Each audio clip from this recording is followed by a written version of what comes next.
And I'm going to sign the executive order right now, and everything I said will go into effect immediately, okay? Thank you. Banning trans women from competing in female sports, kickstarting the elimination of the Department of Education, and attempting to end birthright citizenship are just some of Donald Trump's most recent executive orders. Having already signed more in his first 10 days in office than any recent president has in their first 100, the future of Trump's second term is already shaping to be vastly transformative. On his first day in office, Trump issued a number of executive orders, ranging from the pragmatic to the controversial.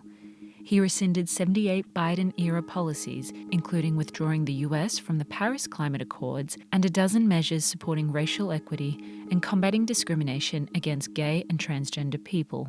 He promised a complete restoration of America in his orders, leaving the World Health Organization, declaring a national border emergency, and ordering two major name changes, most notably renaming the Gulf of Mexico to The Gulf of America. He issued pardons for J6 defendants, revoked electric vehicle targets, and paused the TikTok ban.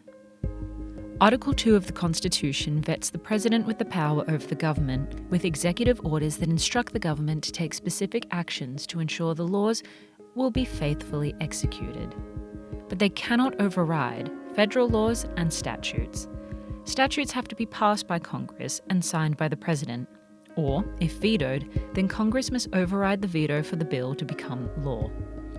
The Constitution has a set of checks and balances written into it so that no one branch of the government is more powerful than the other. The President can't use an executive order to sidestep this or take over powers from other branches. Ultimately, some executive orders take effect as soon as they are signed, but many do not have an impact until a government agency takes additional steps to implement them. History has shown an uptick in the amount of executive orders a president will sign.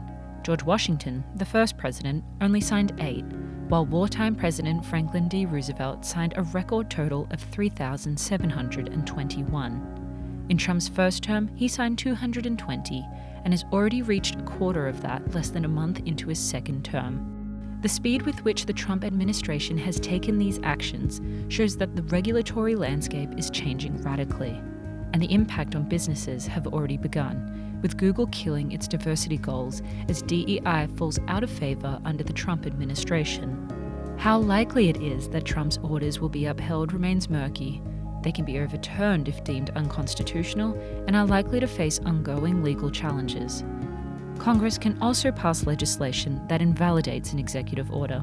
However, if the president vetoes the law, then the House and Senate needs a 2/3 majority to override that veto. It is unlikely this will occur under Trump, though, because the House of Representatives and the Senate are both Republican-dominated.